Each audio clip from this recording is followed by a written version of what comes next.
السلام علیکم عزیز ساتھیوں، آپ سبھی کا تہہ دل سے استقبال ہے آپ کے پیارا دین چینل میں۔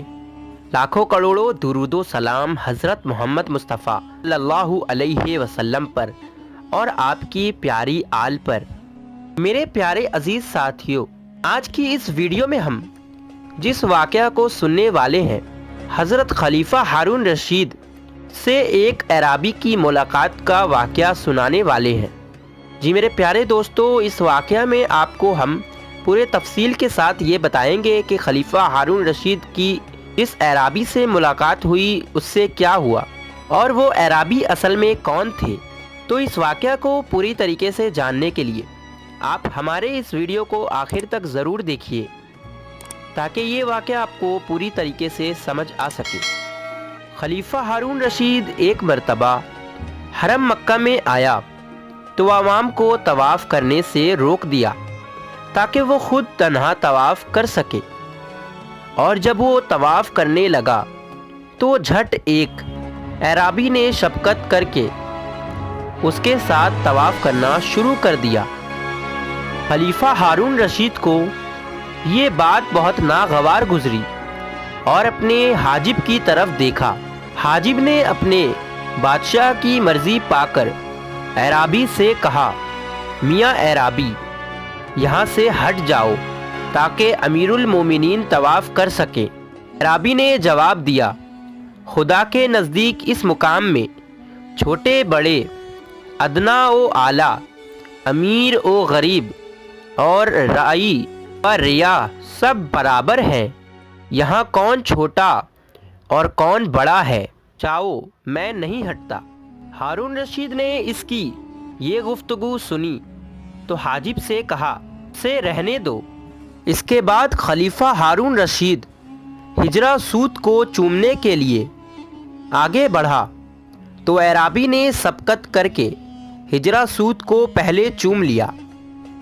ہارون رشید جب مقام ابراہیم میں نماز پڑھنے کو بیٹھا تو اعرابی نے سبقت کر کے وہاں پہلے نماز پڑھنا شروع کر دی۔ ہارون رشید جب طواف و نماز سے فارغ ہوا تو حاجب سے کہا، اس اعرابی کو میرے پاس بلا لاؤ۔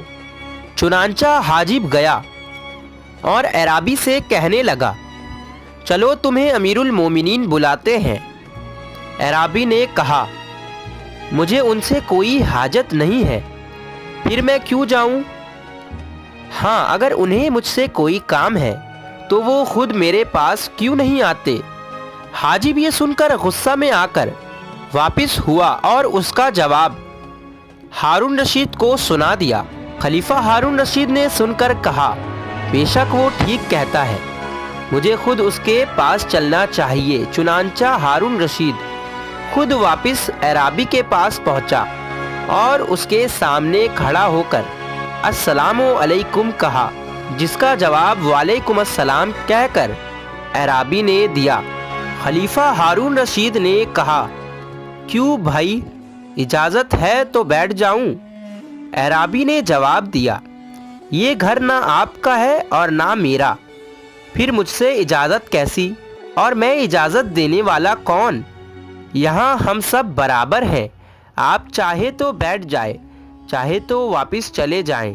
خلیفہ ہارون رشید اس قسم کی جرأت آمیز گفتگو سن کر حیران رہ گیا۔ اسے گمان تک نہ تھا کہ ایسی گفتگو بھی کوئی اس سے کر سکتا ہے۔ پھر وہ اعرابی کے پہلو میں بیٹھ گیا اور کہنے لگا، میاں اعرابی، میں تم سے تمہارے فرض کے متعلق پوچھتا ہوں، کیا تم بتا سکو گے؟ اگر تم اپنے فرض پر روشنی ڈال سکو تو میں تمہارا قائل ہو جاؤں گا۔ اعرابی نے جواب دیا، آپ کا یہ سوال معلم بن کر ہے یا متعلم بن کر؟ ہارون رشید نے کہا، متعلم بن کر۔ اعرابی نے کہا، تو پھر طالب علموں کی طرح سامنے مؤدب ہو کر بیٹھو اور پھر پوچھو۔ چنانچہ ہارون رشید مؤدبانہ طریقے سے سامنے بیٹھ گیا اور پھر فرض کے متعلق پوچھا۔ اعرابی نے جواب دیا کہ ایک فرض بتاؤں یا 5؟ 17 فرض بتاؤں، 34 بتاؤں یا 94؟ 40 میں سے ایک فرض کا بیان کروں یا عمر بھر میں سے ایک فرض کا؟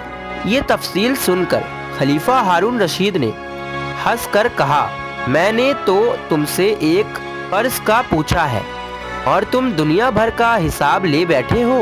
عرابی نے کہا، ہارون، اگر دین میں حساب نہ ہوتا تو قیامت کے روز خالق مخلوق سے کبھی حساب نہ لیتا۔ خدا کا ارشاد یاد نہیں؟ خلیفہ ہارون رشید نے جب یہ سنا کہ عرابی نے اس کا نام لے کر اسے مخاطب کیا ہے اور اسے امیر المومنین نہیں کہا تو غصے میں آ گیا، اور جب غصہ فرد ہوا تو کہنے لگا، قسم با خدا، اگر تم نے میرے سوال کا جواب نہ دیا تو میں تجھے صفا اور مروہ کی پہاڑوں کے درمیان مروا دوں گا۔ حاجم نے کہا، امیر المومنین، جانے دیجیے، اس حرم شریف کی طفیل اس کی جاں بخشی فرما دیجیے۔ عرابی یہ سن کر کھلکھلا کر خوب ہنسنے لگا۔ ہارون رشید اور بھی زیادہ حیران ہوا اور پوچھا، اس قدر ہنسے کیوں؟ عرابی نے جواب دیا، تم دونوں کی مضحکہ خیز گفتگو سن کر کہ ایک تم دونوں میں سے ایسی موت لے آنے کا مدعی ہے جو آ ہی نہیں سکتا، اور دوسرا ایسی موت کو ہٹا رہا ہے جو آ چکی، بھلا ایسی نامعقول باتیں دانا تسلیم کر سکتا ہے؟ ہارون رشید یہ سن کر بے حد نادم ہوا اور منت سے کہا، بھائی اب تو مجھے تمہارے جواب کا بے حد شوق ہے، برائے خدا میرے سوال کا جواب ضرور دو۔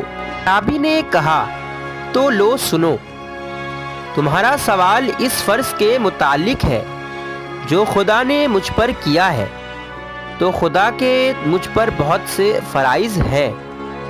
میں نے جو تم سے ایک فرض کا کہا تھا وہ تو دین اسلام ہے، اور جو 5 فرض کہے تھے وہ 5 نمازیں ہیں، اور جو 17 فرض ہیں وہ دن رات کی 17 رکعت ہے، اور 34 فرض دن رات کے سجدے ہیں، اور 94 فرض وہ ان سب رکعت کی تکبیرات ہیں، اور جو میں نے 40 میں سے ایک فرض کہا تھا وہ 40 دینار ہیں۔ 1 دینار کی زکوٰۃ ہے، اور ساری عمر میں سے ایک فرض وہ حج ہے۔ ہارون رشید عرابی کے حسن بیان اور تشریح مسائل کو سن کر بے حد مسرور ہوا اور اس کے دل میں بے حد قدر پیدا ہو گئی۔ اس کے بعد عرابی نے کہا کہ آپ کے سوال کا جواب تو میں نے دے دیا، اب میرے بھی سوال کا جواب کیا آپ دیں گے؟ خلیفہ ہارون رشید نے کہا، ہاں پوچھئے۔ عرابی نے کہا، کیا فرماتے ہیں؟ امیر المومنین، اس شخص کے لیے جس نے صبح ایک عورت کو دیکھا تو وہ عورت اس پر حرام تھی، ظہر کا وقت ہوا تو حلال ہو گئی، عشاء کا وقت آیا تو پھر حرام ہو گئی، صبح ہوئی تو حلال ہو گئی، اس کے بعد پھر ظہر کا وقت آیا تو حرام ہو گئی، عصر کا وقت آیا تو حلال ہو گئی، مغرب کا وقت ہوا تو حرام ہو گئی، عشاء کا وقت آیا تو پھر حلال ہو گئی۔ ہارون رشید یہ سن کر کہنے لگا کہ تم نے مجھے ایک ایسے دریا میں ڈال دیا ہے جس کے بغیر تمہارے دوسرا کوئی نہ نکال سکے گا، تم خود ہی اس کا جواب دو۔ عرابی نے کہا، امیر المومنین، آپ تو بہت بڑے صاحب اختیار حاکم ہیں، میرے ایک معمولی سے مسئلہ کے سامنے عاجز کیوں آ گئے؟ ہارون رشید نے کہا، واقعہ یہ ہے کہ خدا نے تمہارا درجہ علم مجھ سے بلند کیا ہے، میری درخواست ہے کہ اس حرم شریف کی خاطر تم ہی جواب دو۔ عرابی نے کہا، بہت اچھا، تو سنیے، وہ ایسا شخص ہے جس نے صبح کسی دوسرے کی لونڈی کو دیکھا جو اس پر حرام تھی، ظہر کا وقت آیا تو وہ لونڈی اس نے خرید لی، اب وہ اس پر حلال ہو گئی۔ عصر کے وقت اس نے اسے آزاد کر دیا تو وہ پھر اس پر حرام ہو گئی۔ مغرب کے وقت اس نے اس سے نکاح کر لیا تو پھر حلال ہو گئی۔ عشاء کے وقت اس نے طلاق دے دی تو وہ پھر حرام ہو گئی۔ صبح اس نے رجوع کر لیا تو پھر حلال ہو گئی۔ ظہر کا وقت آیا تو وہ ہر شخص مرتد ہو گیا، وہ پھر اس پر حرام ہو گئی۔ عصر کے وقت وہ شخص پھر مسلمان ہو گیا تو اس کی عورت پھر اس پر حلال ہو گئی۔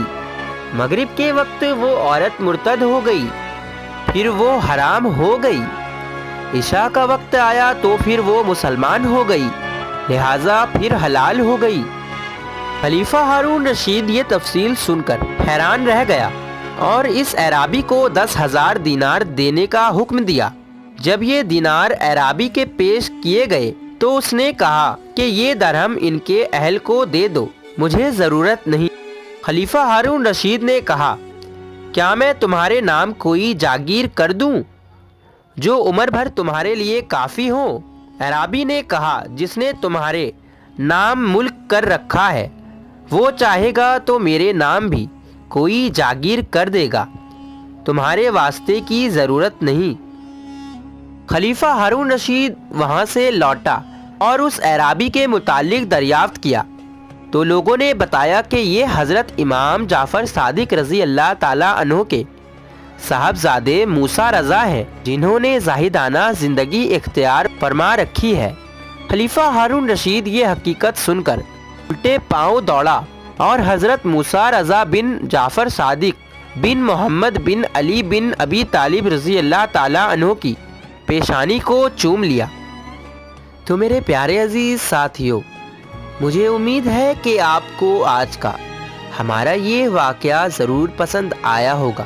میرے پیارے عزیز ساتھیوں، میری آپ سے یہ درخواست ہے کہ آپ کو یہ ویڈیو اچھا لگا ہو تو اسے ضرور لائک کر دیجئے اور جلد ہی اس چینل کو بھی سبسکرائب کر کے اس چینل کا حصہ بن جائیے۔ ہم ملیں گے اگلی ویڈیو میں، تب تک کے لیے اللہ حافظ۔